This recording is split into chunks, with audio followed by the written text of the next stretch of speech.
Hello guys, मैं आपको अपने आज मन की बात बताना चाहती हूँ कि जिन लड़कियों की भी शादी होती है या होने वाली होती है, तो उनको ज़्यादातर आस पड़ोस वाले और रिश्तेदार सास के बारे में या उनके बुजुर्ग जो दादी सास वगैरह उनके बारे में बहुत गलत तरीके से बच्चों को डरा देते हैं कि तुम्हारी सास बहुत तेज़ है या तुम्हारी दादी सास बहुत तेज़ है। बस उससे बचकर रहना और अपने हस्बैंड को अपने काबू में कर लेना। तो ये बातें मैं अपना एक्सपीरियंस बता रही हूँ आपको अपना, कि हकीकत में जो मेरे साथ हुआ था जब मेरी शादी हुई थी तो 1990 में। तो हमारी जो रिश्ते में बिचौलिए थे उन्होंने कहा कि तुम्हारी सास बहुत सीधी है, लेकिन ये जो दादी सास है ना वो बहुत तेज है, अब उससे बच के रहना बस। तो एक दिमाग में एक नेगेटिविटी सी आ जाती है कि भाई जाके पता चलेगा कि कौन कैसा है कैसा नहीं। चलो, जब मेरी शादी हुई और मैं वहाँ पहुँची तो दादी सास नहीं थी। तो मुझे थोड़ा सा मेरे जो फादर थे वो गाइड करते थे हमें शुरू से ही कि बुजुर्गों को कैसे अपने हक में लेना चाहिए। तो बस एक बात आपको बताना चाहती हूँ कि 4 कदम अगर हम चलते हैं, आगे बढ़ते हैं, तो 2 कदम तो बुजुर्ग भी हमारी तरफ आएंगे। तो जब मैं मतलब कुछ बातें ऐसी होती हैं कि लगता है कि हाँ वो गलत भी है। एक बार ऐसे ही मुझे लगा कि जब मैं वो दादी सास हमारे पास आती थी, वो गांव में रहते थे, अपना उनका अलग घर था, किराए पे उन्होंने घर दे रखा था, तो वहाँ पे वो भी रहती थी और महीने में 1-2 बार हमसे मिलने आते थे। तो जब वो मेरे पास आते थे तो गांव की, अब मैं शहर की थी चंडीगढ़ की और वो मेरी दादी सास थी गांव के। तो गांव से जब आते थे रिक्शा में बैठ के, तो उनके हाथ पैर ऐसे बिल्कुल मिट्टी में। तो थोड़ा शहर की लड़कियों को होता है कि हमारा बेडरूम ना गंदा हो, हमारी बेडशीट ना गंदी हो, है ना। तो अगर ये हमारे दादी जी ऊपर बैठ गए तो सारे इनके पैरों की मिट्टी हमारी चादर पे लग जाएगी। ठीक है। तो दादी सास जब रिक्शा से उतरते थे तो मुझे लगता था कि मिट्टी वाले पैर लेकर ये ऊपर बैठेंगे और मैं मना भी नहीं कर सकती। तो आपको एक सभी बच्चों को, लड़कियों को एक तरीका मैं बताना चाहती हूँ कि बुजुर्गों को मुंह से कहने के बजाय आप उनको इस तरीके से समझा सकते हो या कुछ कर सकते हो कि ऐसा कि जो वो खुश भी हो जाएं और आपकी चादर भी साफ रह जाए।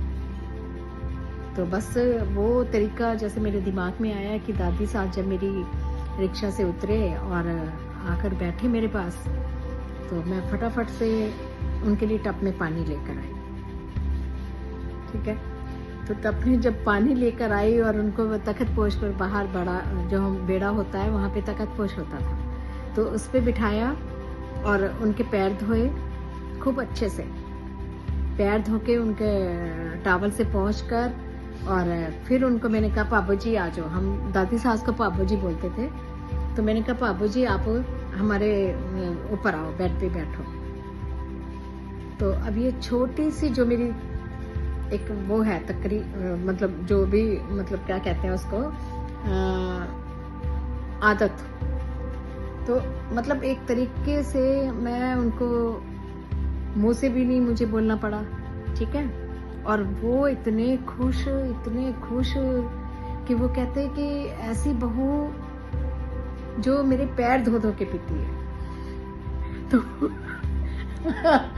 मुझे आज भी हंसी आती है और आज भी मुझे वो बहुत पल याद आते हैं। कई बातें ऐसी होती थी कि मैं बोलना चाहती थी, लेकिन मुझे ये लगता था कि बड़े हैं, बुरा मान जाएंगे, तो मैं उनको किसी और ढंग से ये बात समझा देती थी। और सच में इतना उनके साथ मेरा लगाव और इतना प्यार मैंने उनसे पाया है कि मैं आपको बता नहीं सकती, है ना। अगर हम बुजुर्गों को सीधा कहें कि आप के गंदे पैर हैं ऊपर लेकर मत बैठो, चादर गंदी हो जाएगी, तो कितना बुरा लगता है। तो ये मैं सभी आजकल जो लड़कियां हैं जिनकी शादी होने वाली है उनको मैं बताना चाहूँगी कि कोई भी बुजुर्ग अपने बच्चों से नफरत नहीं करता है। कोई भी अपनी जो इतनी लाड़ प्यार से इतने शौक और शान शौकत से अपनी बहुओं को लेकर आते हैं, तो वो उनको समझाने के लिए तरीके थोड़ा सा अलग चेंज बहुओं को भी करना पड़ता है और बड़ों को भी करना पड़ता है। तो देखो सभी घरों में अलग अलग माहौल होता है ना, अलग अलग से उनकी परवरिश होती है बच्चों की। तो थोड़ा सा ये ध्यान में रख के, और अगर ऐसी छोटी छोटी बातों को हम इग्नोर करके और किसी और ढंग से बड़ों को भी समझाना शुरू कर दें तो किसी भी घर में लड़ाई नहीं होगी। और मैं इस बात से बहुत ज़्यादा खुश होती हूँ कि मुझे इतना प्यार मिला है, इतना प्यार मिला है अपने बुजुर्गों का, कि जो वो कहते थे ना कि आशीर्वाद देते थे, तो वो हकीकत में मेरे साथ वही हुआ था। तो इसलिए मैं सभी से ये कहना चाहूँगी कि बड़ों का आदर करो, कभी उनका मन मत दुखाओ। अगर आपके दिल में कोई बात है भी तो आप उनको अगर गलत बोल भी देते हो तो सॉरी फील करने में कभी मत शर्माओ। सॉरी फील करो, उनको हग करो, उनको प्यार करो, और बस इसी बात से वो खुश हो जाएंगे और सारा वो लड़ाई झगड़ा खत्म हो जाता है। ठीक है, थैंक यू गाइस। अगर आपको अच्छा लगे सब्सक्राइब करना और आगे शेयर भी करना।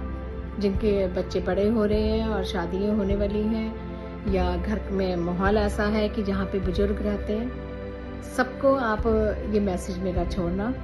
और मुझे बहुत अच्छा लगता है अपने दिल की बात करना, और मैं हमेशा करती रहूँगी। जो भी मेरे साथ हुआ या मैं जो आजकल कर रही हूँ, मतलब जहाँ जहाँ हम जा रहे हैं घूमने फिरने, अभी मैं आजकल इंडिया आई हुई हूँ अपने छोटे बेटे के पास।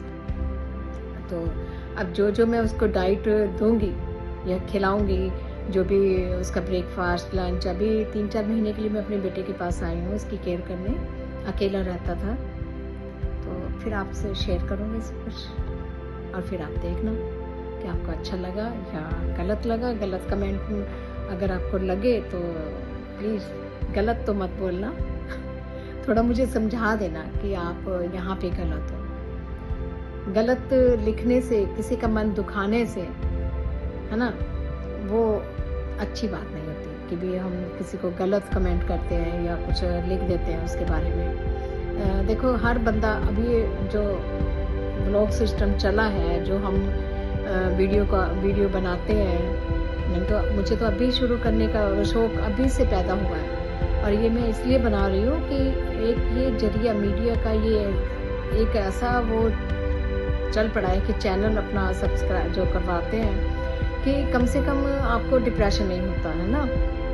आप अपने हर दिल की बात जो आप बच्चों से नहीं कर पाते हो, तो आप कैमरे के सामने बोल सकते हो। Thank you guys.